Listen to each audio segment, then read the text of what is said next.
we now proceed to the signing of the Conference Committee report on fiscal year 2026 General Appropriations Bill. Madam Chairperson, just a brief manifestation for the members of the Senate panel. Today, we are here to sign the Conference Committee report on the fiscal year 2026 General Appropriations Bill. The report contains a summary of the reconciled appropriations based on the deliberations of the Conference Committee, as well as a matrix of the general and special provisions indicating the differences between the House and the Senate version and the corresponding reconciled provisions.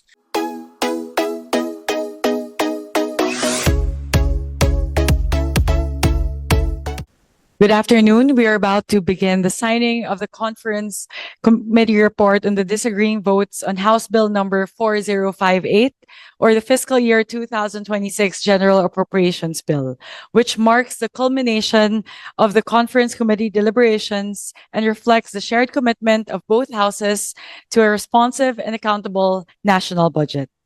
On the part of the House of Representatives, we would like to acknowledge the presence of our conferees, Representative Albert S. Garcia, Representative Jose C. Alvarez, Representative Javier Miguel Lopez Benitez, Representative Marcelino Libanan, and Representative Alan U.T. Representative J.J. Jordin Jesus Romualdo will join us shortly. Magandang hapon po sa lahat. Maraming salamat, Chairperson Mika. At on the part of the Senate, we'd like to acknowledge the presence of Senator Lauren Legarda, Senator Kiko Pangilinan, Senator J.V. Arcito. Mr. Chair, I would like to express my gratitude to our BICAM conferees who have traveled far to be here today. All of us traveled from our respective provinces to be here today in the middle of the holiday season. So I truly appreciate the presence of all of our BICAM conferees. Thank you very much po. Today marks the culmination of many, many months of hard work. After 5 months, starting on August 13, when the NEP was formally turned over by the executive to both the House of Representatives and the Senate, both houses have worked very, very hard over the past few months to craft a budget that is truly responsive to the needs of the Filipino people. Ang gusto po namin itawag dito sa budget na ito ay isang people-centered budget. Talaga pong in terms of the process itself, wherein we made sure that the process is transparent and accountable to the Filipino people, and in terms of the content, where we really focused on human capital development. This budget, as you can see, is a product of reforms, both on the part of the House and the Senate towards transparency. As you can see po, if I may cite Senwin, for the first time in a long time, we have here in front of us, before the signing of the Bicameral Conference Committee report, the enrolled bill. What is essentially going to be the enrolled bill of the General Appropriations Bill. All 4 books are here in front of us, printed, and this has also been shared with the members of the Bicameral Conference Committee. So this, and of course, this is a product of the very first open BICAM in history. Nakita naman po ng ating mga kababayan na sa loob ng 6 na araw, from Saturday to Thursday in the wee hours of the morning, we were really working hard to make sure that the disagreeing provisions are discussed, and we left no stone unturned. We made sure to show to the public exactly how every peso of the Filipino people's taxpayers' money is allocated in the budget.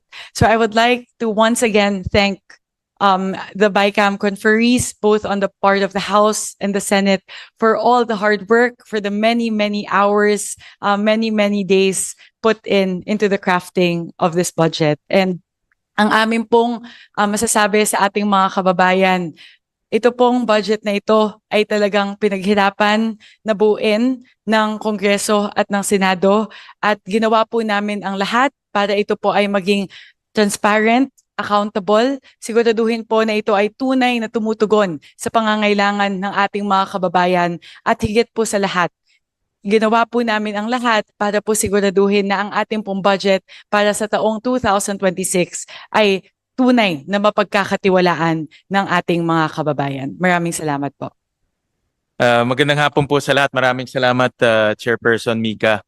At una-una sa lahat, humingi po ako ng paumanhin sa lahat po ng ating mga kasamahan sa Senado, sa Kongreso, sa ating mga staff. Dahil po, alam ko ito ay panahon na dapat nakapiling ho natin ang ating mga mahal sa buhay. Pero nandito ho tayo para masaksihan po ang pagpipirma ng ating pambansang budget. Alam ko marami ho ay pinutol yung kanilang mga family trips. Marami hindi tinuloy yung kanilang family trips. Alam ko may mga kasamahan ho tayo sa Kongreso na galing pa ho kaninang umaga, no, sa kanilang mga probinsya. Pero nandito ho sila ngayon para mapermahan ho itong ating pambansang budget.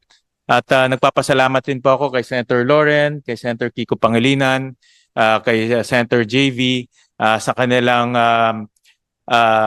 napaka-aktibong partisipasyon dito po sa pagbabalangkas po ng ating pambansang budget. Nagpapasalamat rin po ako kay Congresswoman Mika, sa lahat po ng ating kasamahan sa Kongreso, kay Congressman Abet, kay Congressman Alvarez, kay Congressman Javi Benitez, kay Congressman Nonoy Libanan, kay Congressman Alan T.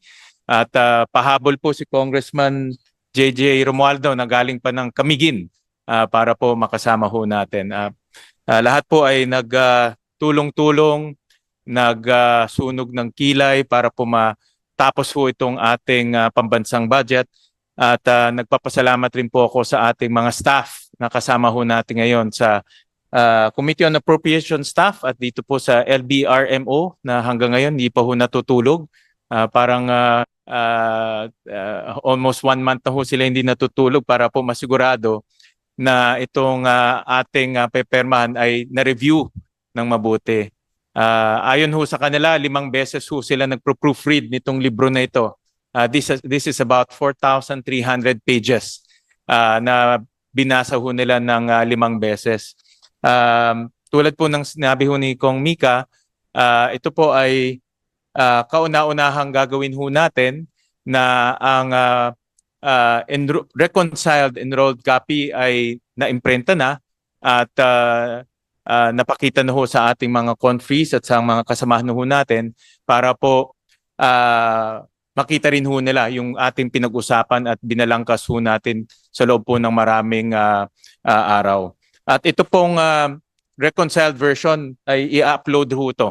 Pagtapos ho ma-ratify bukas, kaagad i-upload ho natin sa ating mga transparency portal. Ang Senado meron pong sariling transparency portal. Ang Kongreso may sarili pong transparency portal. So ma-upload na ho lahat ng dokumento kasama ho yung mga annexes. Ibig sabihin dito yung mga proyekto na meron pong station numbers at coordinates, i-upload ho natin lahat yan sa portal ho natin. So kauna-unahang pagkakataon rin na makikita ho ng taong bayan yung umpisa ng budget, yung National Expenditure Program, yung naaprubahan ng Senado, yung naaprubahan ng Kongreso na General Appropriations Bill, naaprubahan ng Senado, yung Senate version, at ito na po yung final version ng Bicameral Conference Committee na i-upload rin po sa website. Of course, pepermahan po ito ng ating Pangulo. So kung mayroon po siyang mga changes, yun po ay nasa kapangyarihan na ho nila. No? At pag napermahan na ho yan ng ating Pangulo, yan po ay magiging General Appropriations Act na i-upload naman po ng Malacanang sa kanilang official gazette at magiging batas na ho. So ang overall direction po nitong budget na ito ay human development. At makikita ho natin na malaki po ang pondong inilagay ho natin sa edukasyon, sa kalusugan or health at sa agrikultura. Dahil naniniwala ho kami na ang itong tatlong sektor na ito ay napakahalaga po sa pagpapaunlad po ng ating bansa at pagpapaunlad po ng ating ekonomiya. At sa ganun rin, kaya isa rin po dahilan kaya ho naantala, no? Actually, first time ho na nagkaroon ng BICAM na after Christmas. Alam ko ho, si Senator Loren, ito expert sa finance, matagal ho naging finance chairman. Sa alam ko, first time yata nagkaroon ng permahan at ratification na after Christmas, no? Dahil nga ho, maraming adjustments na ginawa para po maging mas transparent, mas klaro, mas naiintindihan po ng taong bayan yung pagbabalangkas ho natin ng ating pambansang budget. At ito naman po ay ginawa ho natin dahil gusto ho natin maibalik ang tiwala ng taong bayan sa ating pamahalaan, no? Kasama po ang lehislatura, kasama po ang ehekutibo, sama-sama ho tayo para maibalik ho natin yung tiwala ng taong bayan at mag-uumpisa ho yan sa maayos at transparent na pagbabalangkas po ng ating budget.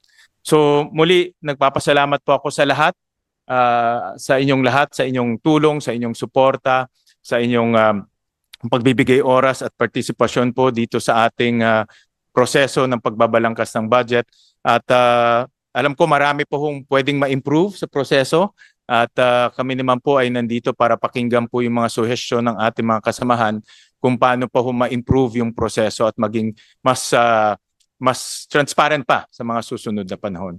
So maraming salamat po sa lahat. Maraming salamat sa ating mga kasamahan sa Kongreso at of course sa ating mga senador. Maraming salamat po. Any opening statement?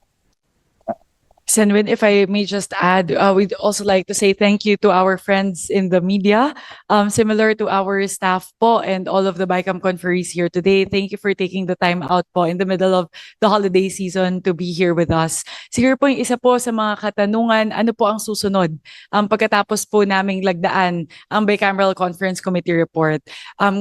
Bukas po, ay raratipikahan na po ng pareho na Kongreso at ng Senado. Ito pong enrolled bill. Ito pong ating budget at pagkatapos po noon, December 29 din sa parehong araw, atin na pong formal na itatransmit itong enrolled copy ng General Appropriations Bill sa ehekutibo para po sa review at sa paglagda po ng ating mahal na Pangulong Bongbong Marcos. So that's what's next po in the coming days. It's on the part of the House and the Senate. The process will conclude tomorrow with the ratification of the enrolled copy of the bill by both houses, by both chambers. There being no, before that, before I move to the next item on the agenda, may I ask if there are other remarks from our conferees? There being no further remarks from the conferees, we now proceed to the signing of the Conference Committee report on fiscal year 2026 General Appropriations Bill. Madam Chairperson, just a brief manifestation for the members of the Senate panel. Today, we are here to sign the Conference Committee report on the fiscal year 2026 General Appropriations Bill. The report contains a summary of the reconciled appropriations based on the deliberations of the Conference Committee, as well as a matrix of the general and special provisions indicating the differences between the House and the Senate version and the corresponding reconciled provisions. Guided by our commitment to transparency and previous agreements in plenary, I would like to respectfully clarify that the annex to the report as an integral part thereof is the reconciled bill in the form and style of an enrolled bill. Consistent with the past practice in the Conference Committee reports on general appropriation bills, the conferees affix their signature only on the general summary and the amendments to the general and special provisions forming part of the Conference Committee report. Copies of the reconciled bill were previously distributed to all conferees for their reference. With this understanding, we now proceed to affix our signatures to the Conference Committee report.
Mr. Chair, given that the BICAM conferees present here today have already affixed their signatures, on behalf of the House of Representatives panel, we wish to express our appreciation to our colleagues in the Senate for their constructive engagement and cooperation throughout the conference committee deliberations.